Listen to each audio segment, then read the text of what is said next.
हमारे चैनल को सब्सक्राइब करें और बेल आइकन दबाएं।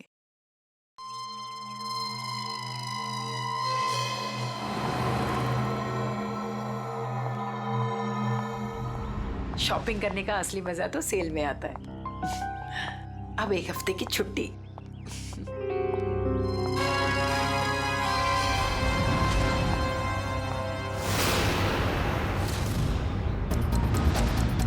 अब घर जाकर मम्मी से कहूंगी कि उनके हाथ की ठंडी लस्सी बना कर दे।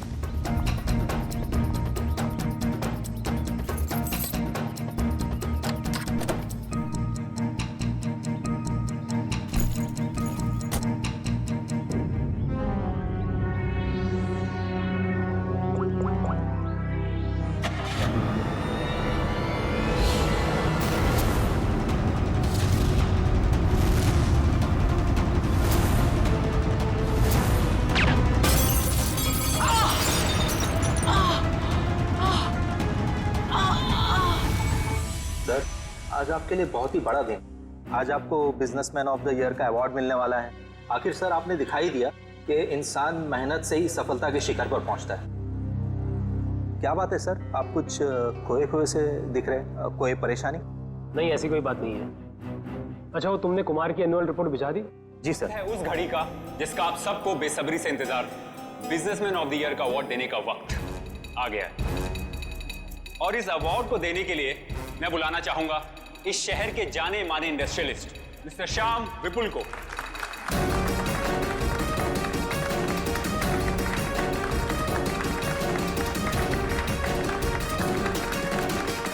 जैसा कि आप सभी जानते हैं, इस साल के बिजनेसमैन ऑफ द ईयर हैं मिस्टर विराज।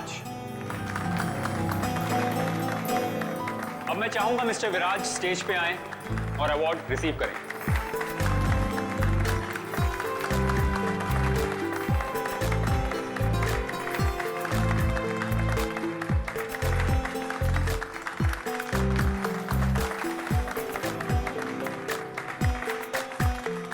अब मैं चाहूंगा मिस्टर विराज हमारे लिए 2 शब्द कहें।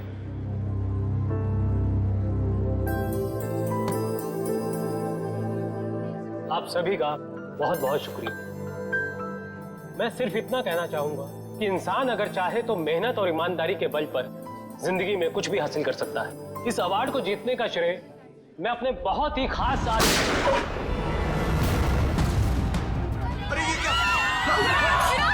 अरे गोली चली, निकलो यहाँ से। चलो चलो, कहीं हमें ना लग जाए। निकलो यहाँ से। विराज, तो विराज विराज क्या हुआ तुम्हें? अभिजीत, गोली तो बाएं तरफ से चली है। बस इसका मतलब गोली चलाने वाला इसके सामने नहीं खड़ा था, साइड से गोली चलाई इसने। अगर ये यहाँ पे खड़ा होके बोल रहा था बाईं तरफ से गोली चली है, सर यहाँ कहीं पे होना चाहिए खूनी को। हाँ, पर यहाँ पर तो दीवार है। अब ये मतलब खूनी दीवार के सामने खड़ा था, इन सारे लोगों के बीच में। किसी ने तो सुना होगा, देखा होगा गोली चलाते वक्त। ये इधर दीवार पे मेहमान थे इस तरफ? सर 2 या 3। 2 या 3? कितने? सर 3। कौन लोग थे, कुछ याद है आपको? सर गोली की आवाज सुनकर वो लोग भाग गए। जो बचे यहीं बचे हैं। मेहमानों की लिस्ट तो होगी तुम्हारे पास? Yes sir. लाओ। Okay sir. वैसे आप लोगों ने देखा किसी को गोली चलाते हुए? नहीं सर। कमाल है, एक आदमी यहाँ पे गोली चलाता है, इनकी मौत हो जाती है, ना किसी ने कुछ देखा ना सुना। ऐसा कैसे हो सकता है? सर दरअसल हम सबका ध्यान स्टेज पे चल रहे प्रोग्राम पे था, इसलिए गोली कहाँ से आई वो पता ही नहीं चला।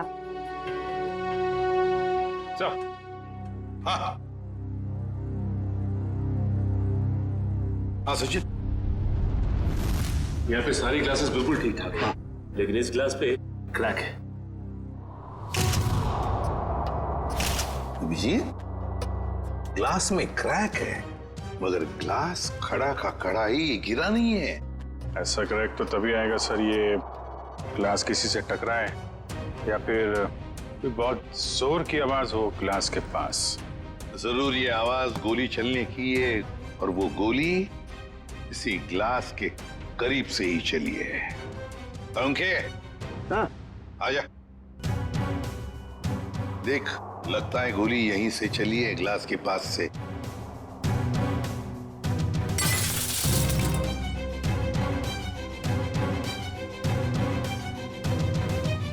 बॉस, देख करके तो ऐसा ही लगता है कि गोली यहीं से चली है। फिर भी 100% श्योर होने के लिए मैं अच्छी तरह से चेक कर लेता हूँ। चेक कर ले।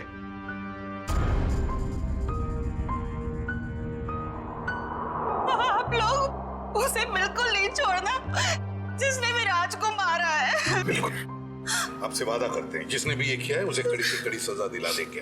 तू हिम्मत से काम ले। अगर तू ऐसे करेगा तो काम कैसे चलेगा? चुप हो जा। सीआईडी से आज तक कोई भी मुझे बच नहीं पाया। आप सर, मैं शेखर, विराज का चचेरा भाई। और फिर आप? मेरा नाम आशिका है सर। मैं विराज की वर्षों से बिजनेस पार्टनर हूँ सर। और सर, मैं विराज जी का पीए हूँ। तो फिर आप में से किसी को भी किसी पर भी शक है किसने किया होगा ये? नहीं सर, उनकी तो किसी से कोई दुश्मनी नहीं थी। नहीं, दुश्मनी तो थी, नहीं तो कोई खून क्यों करेगा? सर, मैं कुछ कहना चाहता हूँ। कहिए। सर, विराज जी का आज शाम से बहुत ज्यादा मूड खराब था। खराब मूड?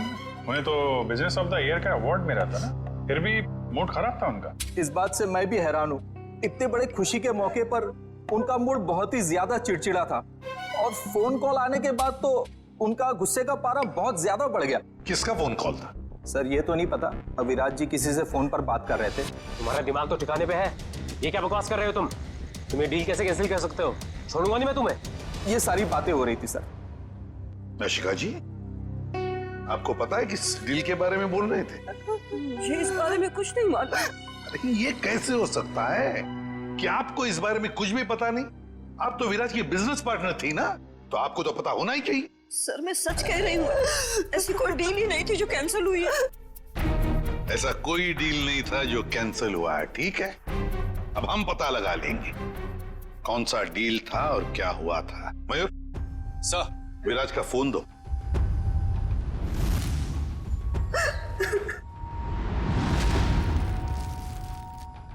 देखो जरा, आखिरी फोन।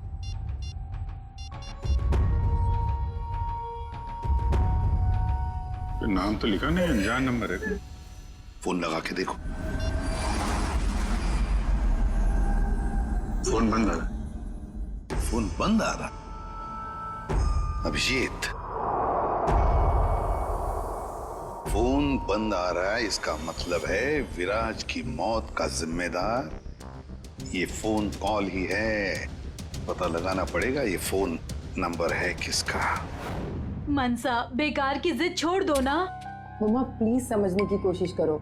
मुझे सीआईडी के पास जाना ही होगा। तुमसे मदद लेनी होगी मम्मा। नहीं, मैं तुम्हें नहीं जाने दूंगी। फिर से हमला हो गया तुम पर तो। मम्मा प्लीज, मैं जो कर रही हूँ वो ठीक कर रही हूँ। Let me do it.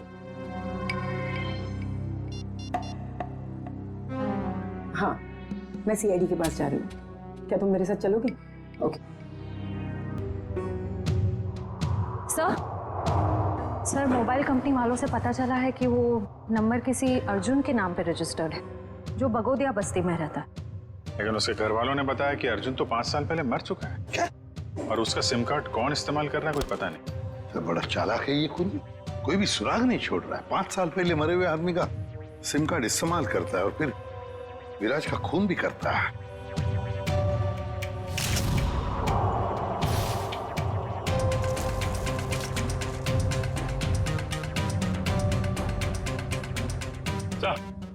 हाँ। ये देखिए सर, ये देसी कट्टा मिला है इसमें से। लगता है खूनी भागते वक्त गलती से यहाँ गिरा गया। अजीब खूनी है सर, भाग गया लेकिन हथियार यहीं छोड़ गया हमारे लिए। सर, प्लीज हमारी मदद कीजिए। हम बहुत बड़ी मुसीबत में हैं सर। एक मिनट, कौन है आप लोग? सर, मेरा नाम मनसा है और ये मेरे बिजनेस पार्टनर है अमन। अच्छा, क्या हुआ बताइए। सर, हमें किसी ने मारने की कोशिश की है सर। हमारी जान पे हमला हुआ है। किसने किया हमला तुम लोगों पर? कौन, जानते हो आप लोग? सर, कुछ नहीं पता है और समझ में नहीं आता है कि हमें मारकर किसे फायदा होगा। देखिए प्लीज आप घबराइए मत, हम लोग पता लगा लेंगे। अच्छा ये बताइए कि जब आप पे हमला हुआ तो क्या आप लोग साथ साथ थे? नहीं सर, अलग अलग जगहों पे हमला हुआ। मुझ पे मेरे ऑफिस में और मंचा पे शॉपिंग मॉल के पार्किंग लॉट में हुआ सर। जी सर, कल दोपहर को करीब 12 और 1 के बीच में। कल दोपहर को? और आप लोग आज हमारे पास आए हैं? आज? कल क्यों नहीं आए? सर हम घबरा रहे थे सर, बड़ी मुश्किल से हम हिम्मत बटोर के आपके सामने आए सर। अच्छा, जिन लोगों ने आप पे हमला किया उनके चेहरे तो देखे होंगे ना आप लोगों ने? सब कुछ इतना जल्दी हुआ कि मैं ठीक से कुछ देख भी नहीं पाई। और ये देखिए, गोली मेरे बाजू में लगी। बड़ी अजीब बात है, गोली चलाने वाले ने देखा तक नहीं कि गोली निशाने पर लगी है या नहीं। सर अच्छा ही हुआ कि उसने नहीं देखा, वरना शायद आज मैं आप लोगों के सामने जिंदा नहीं खड़ी होती। सर जरूर ये किसी अनाड़ी का काम है, क्योंकि अगर प्रोफेशनल होता तो ऐसी गलती बिल्कुल नहीं करता। अमन, क्या तुम पर भी गोली चली थी? सर मेरे साथ जो हुआ वो तो बहुत ही ज्यादा अजीब था सर। हेलो। अरे नहीं यार, ऑफिस में आज अकेला ही हूँ, शनिवार था इसलिए सभी लोग चले गए। मेरा भी थोड़ा बहुत ही काम बाकी है, बस मैं भी जाने ही वाला हूँ। Okay, take care, bye bye. Bye.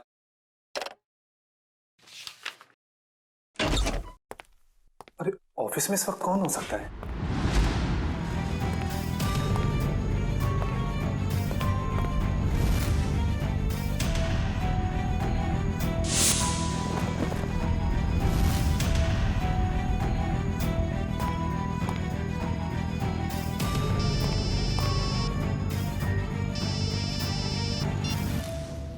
क्या उधर रुका था मैं?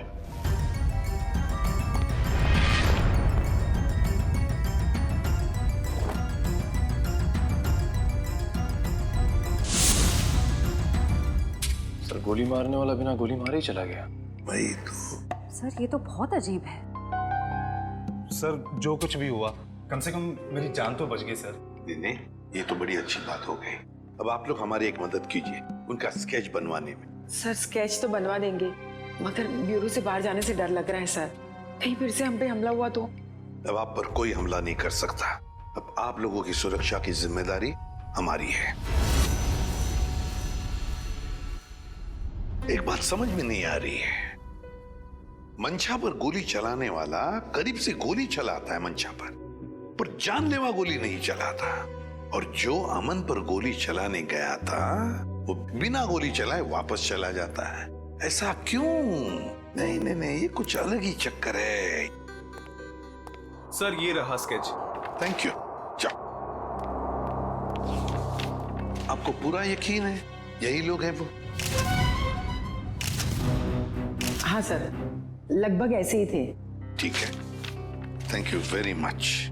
अब आप लोग जा सकते हैं, लेकिन निश्चिंत रहिए, आपकी सुरक्षा के लिए हमारे सीआईडी ऑफिसर्स तैनात रहेंगे। Thank you. Thank you sir.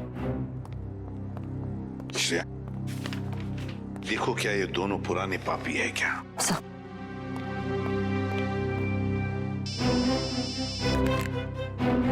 हाँ सड़क के बोल। गोली उसी टेबल पे से चली थी जिस टेबल पर वो वाइन ग्लास था? ओके ठीक है। सर? हाँ, मिल गया?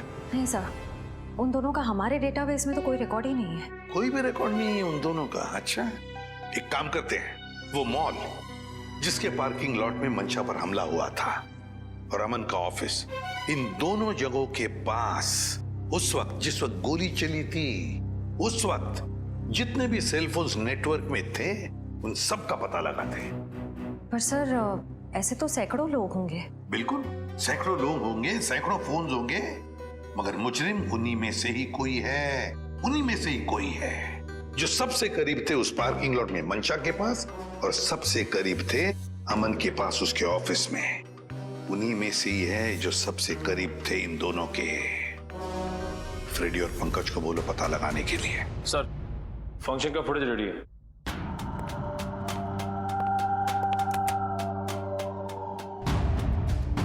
निखिल, अब जूम करो उस टेबल पर जहां से गोली चली थी।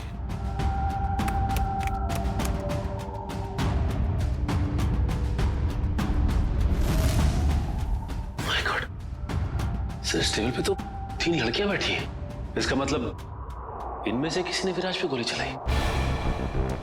पता लगाना पड़ेगा है कौन ये 3 लड़कियां। इतनी लंबी लिस्ट, मुझे तो मेरे स्कूल के दिन याद आ रहे हैं और इतिहास के राजा महाराजा के नाम रट रहा हूं। ले भैया, एक और लिस्ट आ गई। इतनी लंबी लिस्ट, सर मैं बेहोश हो जाऊंगा। घबराइए नहीं सर, ये आखिरी है। अच्छा, मुझे तो नींद आ रही है। उस दिन मंशा वाले मॉल और अमन के ऑफिस के पास इतने सारे लोग थे जो हमें चाहिए, उसे ढूंढेंगे कैसे? एक काम करते हैं सर, 2-4 लोगों को फोन करके देखते हैं, हमारा नसीब शायद बुलंदी पे हो और हमें मुजरिम मिल जाए। अच्छा आइडिया है, लगा phone. Inky pinky ponky, Freddy sir loves a donkey, ये वाला नंबर है।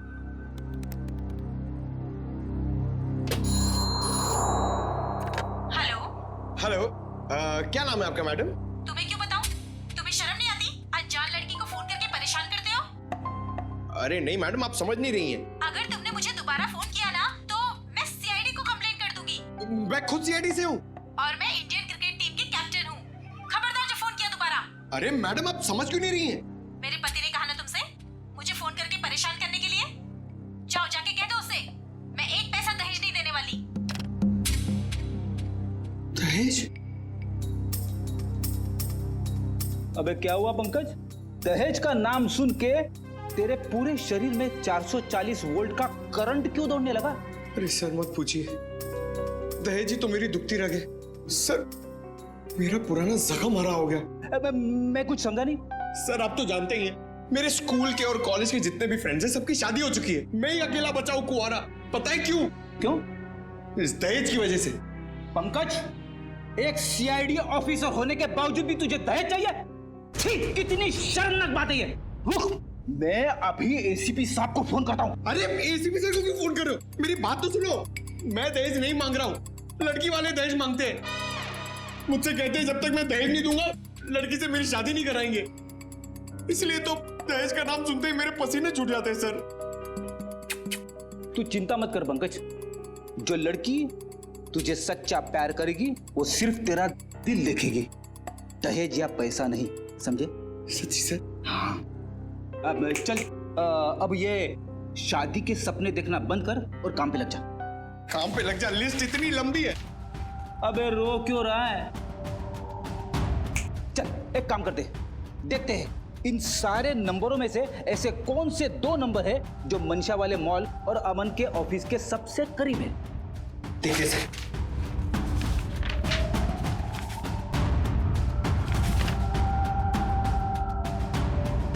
सर ये नंबर देखिए सर। सर ये मॉल से सिर्फ 70 मीटर दूर है। सर ये नंबर देखिए, ये ऑफिस से 20 मीटर दूर है sir. Excuse me, yes sir, आप जरा बता सकते हैं कि ये और ये 2 नंबर किसके नाम पे? एक मिनट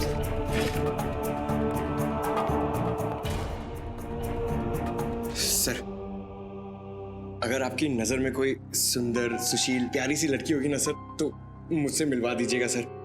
वो क्या है ना, मेरी मॉम चाहती है कि मेरे हाथ जल्दी से जल्दी पीले हो जाए।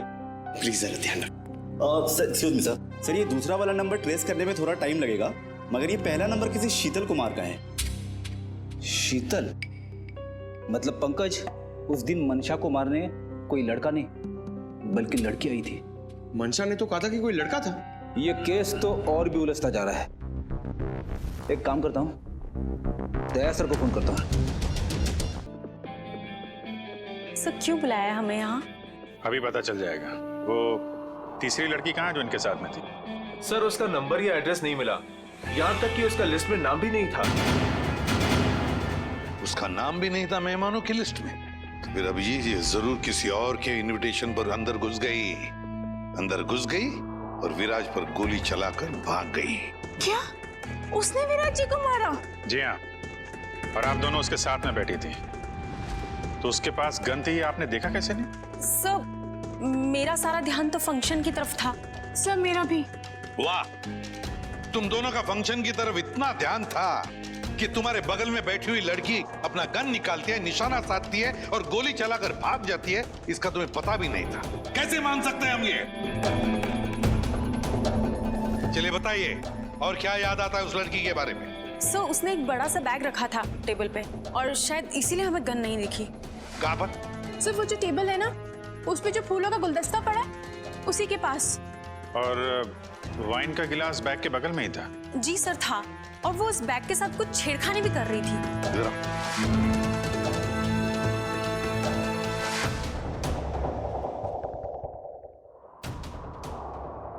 तुम दोनों यहाँ बैठी थी? जी सर। और उसने बैग कहाँ रखी थी? सर उसका बैग यहाँ पर था। और ग्लास यहाँ पर? जी जी सर।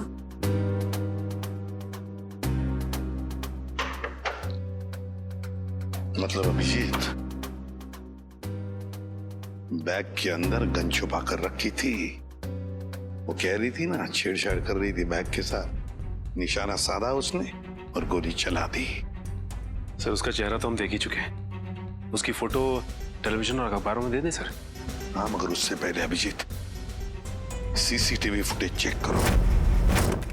सर ये जो दोनों कैमरास है ये फंक्शन हॉल के अंदर के हैं और ये मेन गेट का।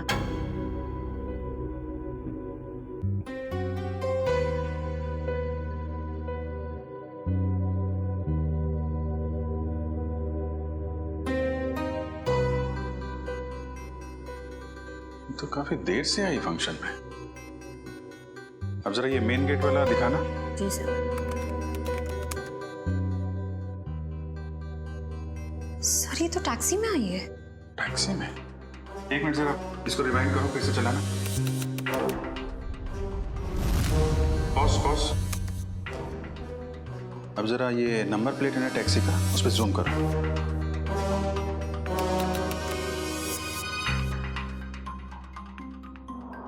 टैक्सी कंपनी से पता करो कहां से बैठी थी ये इस टैक्सी में।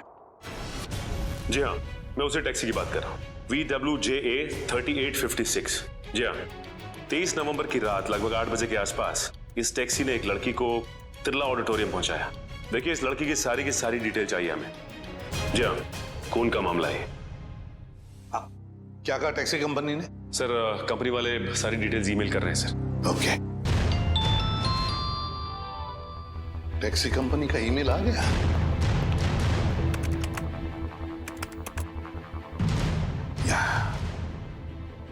ये रहा उनका मुंबई का रोड मैप और ये है वो लाल डॉट, ये है वो टैक्सी और उस टैक्सी का रूट ये था, ये देखो, तिरला ऑडिटोरियम। मतलब उस लड़की ने टैक्सी ज्वाला रोड से पकड़ी है, ज्वाला रोड से। बहुत होशियार है लड़की सर, इसने टैक्सी अपने घर पे नहीं बुलाई बल्कि भीड़ भाड़ वाली रोड पे बुलाई। लगता है इस लड़की का घर ज्वाला रोड के आसपास ही होगा। निखिल काम करो, तुम और जयवंती जाओ ज्वाला रोड जाओ और अच्छी तरह से पूछताछ करो।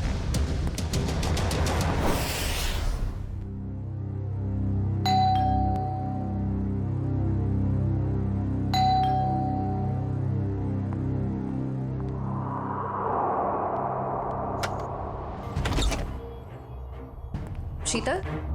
क्या? शीतल तुम हो ना? आप लोग क्या कह रहे हैं? ये हेडफोन्स निकालोगी तब सुनाई देगा। I am so sorry. आप लोग तीनों दीपा के कजिन्स हैं, राइट? मैं आप लोग का ही वेट कर रही थी।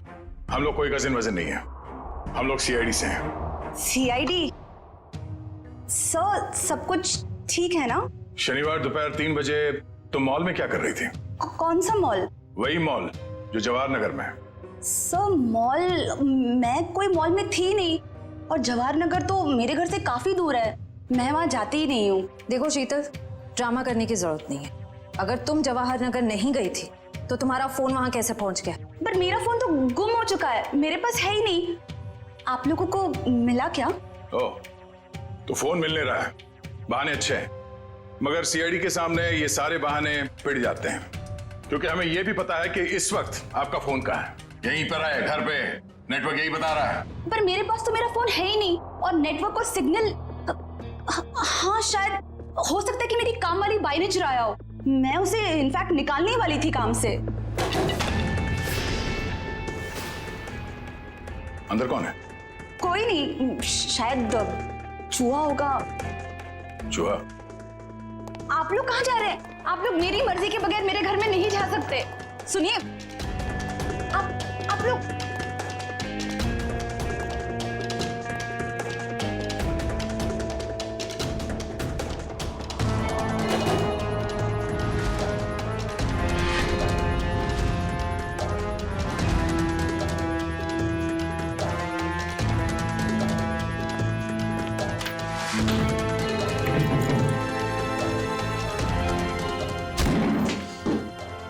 शर्म नहीं आती? ऐसे कैसे अंदर घुसे चले आते हो? अब क्या करें, आदत से मजबूर है। क्या? काफी बड़ा चूहा है, इसे खुराक की जरूरत है, हम ले जाते हैं।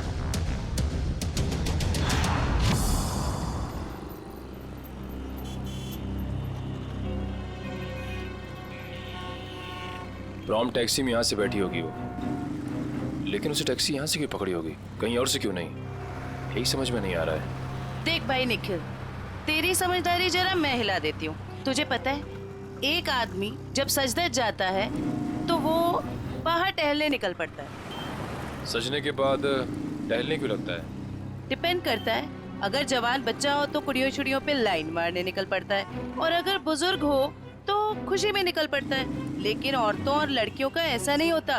तुझे नहीं पता? नहीं। लड़कियों के बारे में कुछ तो पता होगा। वो कुछ भी नहीं पता? नहीं। शर्मा क्यों रहा है? नहीं वो देख, लड़की औरत जब एक बार तैयार हो जाती है तो वो ज्यादा दूर तक नहीं जाती। मतलब नहीं जाती, जा ही नहीं सकती।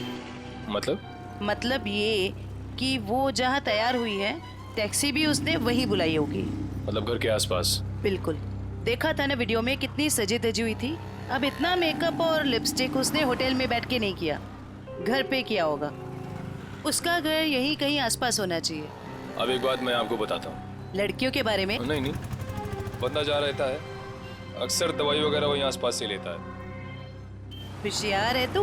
वो तो। चल ढूंढे उसे। Excuse me. जी, हमें कुछ चाहिए। प्रिस्क्रिप्शन दिखाओ। ये क्या है? ये प्रिस्क्रिप्शन है। ध्यान से देखो जरा। बात क्या है? देखो, हम सीआईडी से हैं। ये फोटो ध्यान से देखो और बताओ, तुमने पहले इसे कहीं देखा है? तो मेरी। ये तो मेरी। नहीं, मेरी कुछ नहीं लगती। ये तो वही है ना? अरे देखना, ये वही है ना? अरे हाँ, ये तो वही है, 11 नंबर बंगले वाली। 11 नंबर वाली? हाँ, 11 नंबर पे रहती है, घर से फोन करती है। बहुत बार घर पे दवाई भेजी हमने इसकी। क्यों, बीमार है क्या? नहीं, हट्टी कट्टी है। 11 नंबर वाली।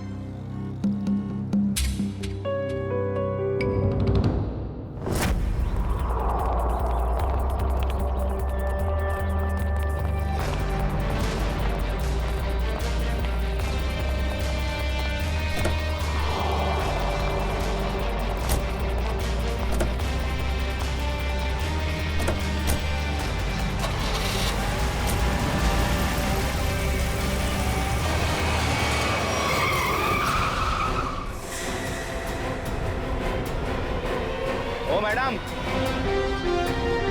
गाड़ी हटाओ।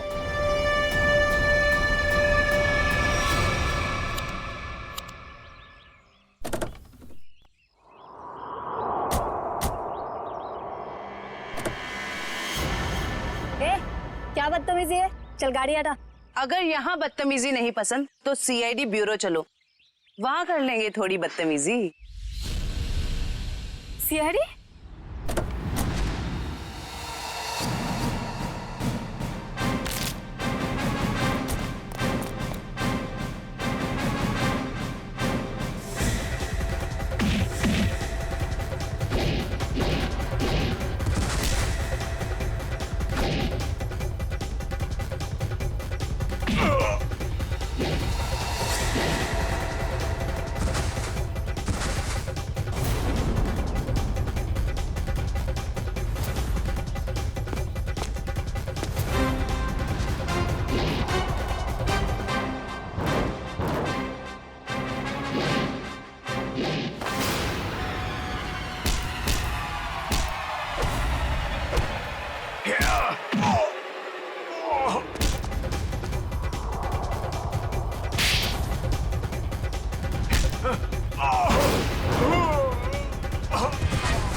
प्लीज मुझे जाने दीजिए, मेरी कोई गलती नहीं है। चुप!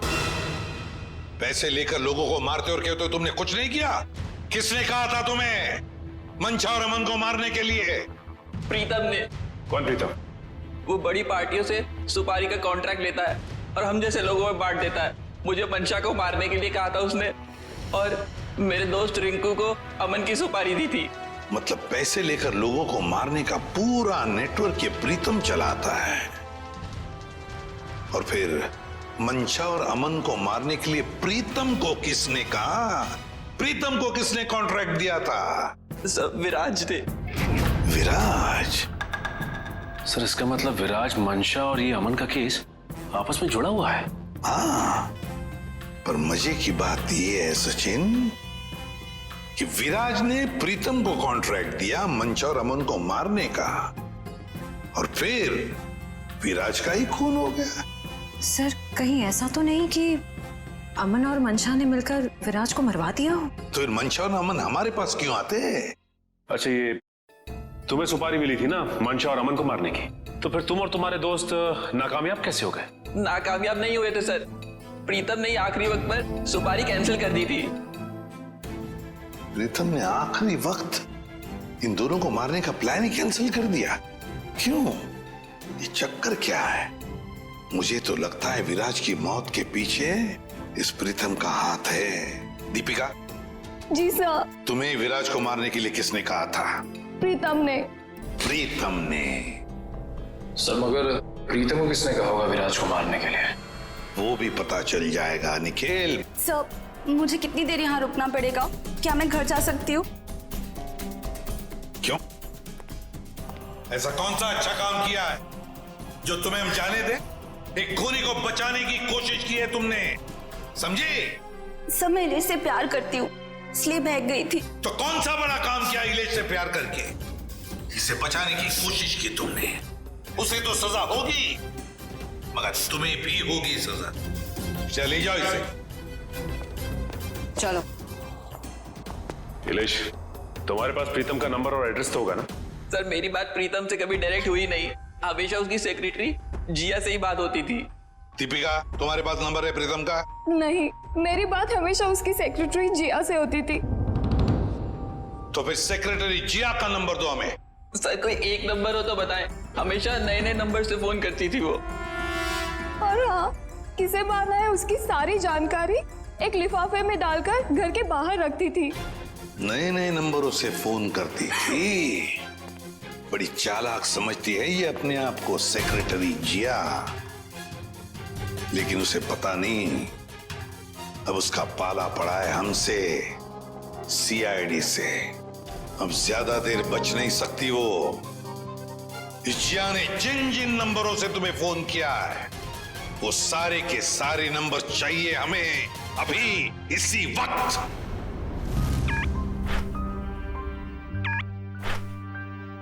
सर ये देखिए, शहर के नक्शे में जो लाल रंग के निशान दिखाई दे रहे हैं, जिया ने आज ये नंबर वहां इस्तेमाल किए हैं। ये है वो पहला नंबर जिया ने इस्तेमाल किया हुआ। राजा पार्क से लेकर खातीपुरा गया है और 30 मिनट तक बात कर रही थी, 30 मिनट तक। और फिर खातीपुरा से वो श्याम नगर आई, उस दौरान उसने 40 मिनट तक बात की। हाँ सर, और तीसरा नंबर उसने इस्तेमाल किया है श्याम नगर से क्वींस रोड के बीच, तकरीबन अब 1 घंटे बात की है सर। और उसके बाद अब ये क्वींस रोड से विद्यानगर की तरफ गई। और सर विद्यानगर में जिया के नंबर के साथ एक और नंबर है। लगता है ये नंबर प्रीतम का है श्रेया, ये प्रीतम ही है। इस प्रीतम ने बुलाया होगा जिया को विद्यानगर मिलने के लिए। लेकिन सर विद्यानगर के बाद तो जिया का मोबाइल बंद हो गया सर। तो ठीक है, होने दो, लेकिन वो दूसरा नंबर भी तो है जिससे जिया मिली थी, उसको ट्रैक करो निखिल।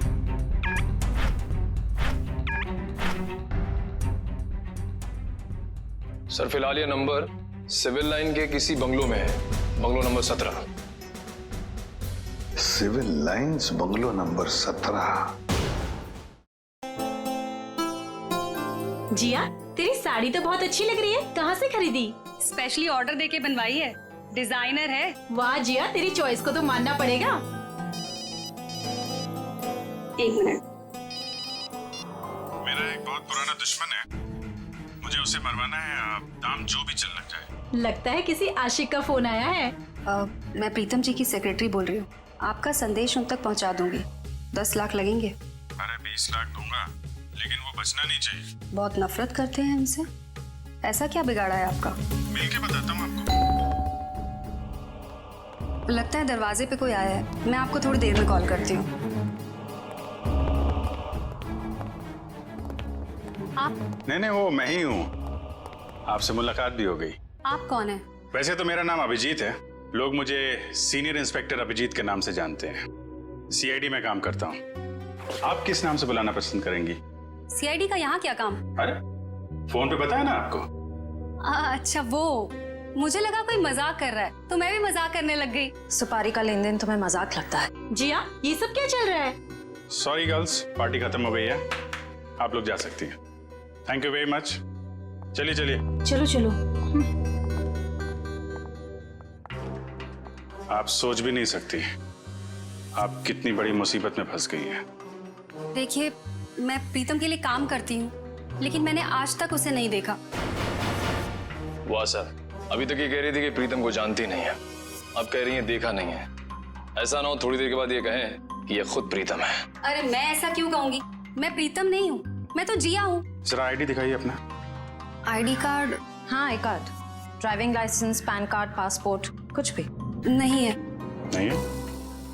ओह, जरा मैडम का बैग चेक कर लीजिए।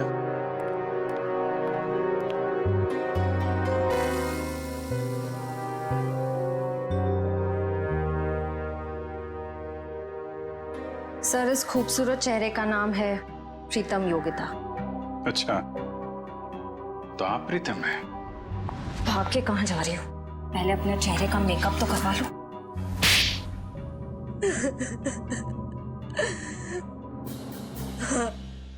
मैं ही प्रीतम हूँ और मैं ही सुपारी लेने का काम करती हूँ। आज की सुपारी किसने दी थी तुम्हें?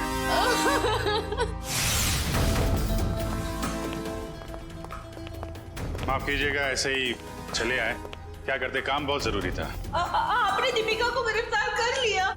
जी, सीआईडी से वो बच नहीं पाई। लेकिन उसने ऐसा क्यों किया? विराज ने उसका क्या बिगाड़ा था? नहीं, विराज ने दीपिका को कुछ नहीं बिगाड़ा था। तो उसने मेरे भाई को क्यों मारा? क्योंकि किसी ने सुपारी दी थी दीपिका को विराज को मारने की। विराज की सुपारी? लेकिन विराज की सुपारी किसने दी? एक ऐसे इंसान ने दी जो इस वक्त यहाँ मौजूद है हमारे बीच में, और जो विराज की मौत पे मगरमच्छ के आंसू बहा रहा था।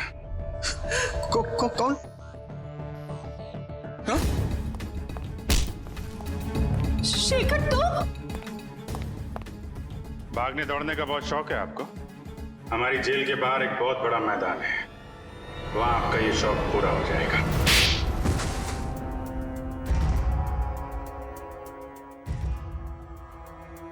कहने के तो ये हमारा फैमिली बिजनेस था, लेकिन सच तो ये था कि पूरा कारोबार सिर्फ और सिर्फ विराज भैया चलाते थे।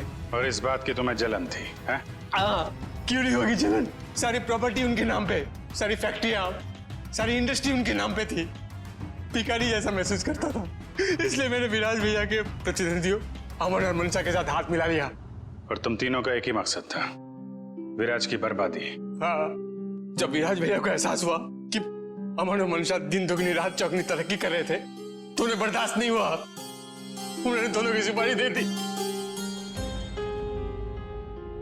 और इसके पहले कि वो दोनों मारे जाते, तुमने वो सुपारी कैंसिल करवा के विराज की सुपारी दे दी। तो क्या गलत किया मैंने? विराज भैया कौन से दूध के धुले हुए थे? हाँ, वो दूध के धुले नहीं थे, लेकिन तुम्हें उन्होंने एक छोटे भाई से ज्यादा अपने बेटे की तरह समझा था। तुमने जो किया है ना शेखर, उसका तो प्रायश्चित तक नहीं हो सकता। प्रायश्चित के लिए बहुत टाइम मिलेगा, जेल की सलाखों के पीछे फांसी का ऑर्डर आने तक। For more updates, subscribe to our channel, click the show links and enjoy watching the videos.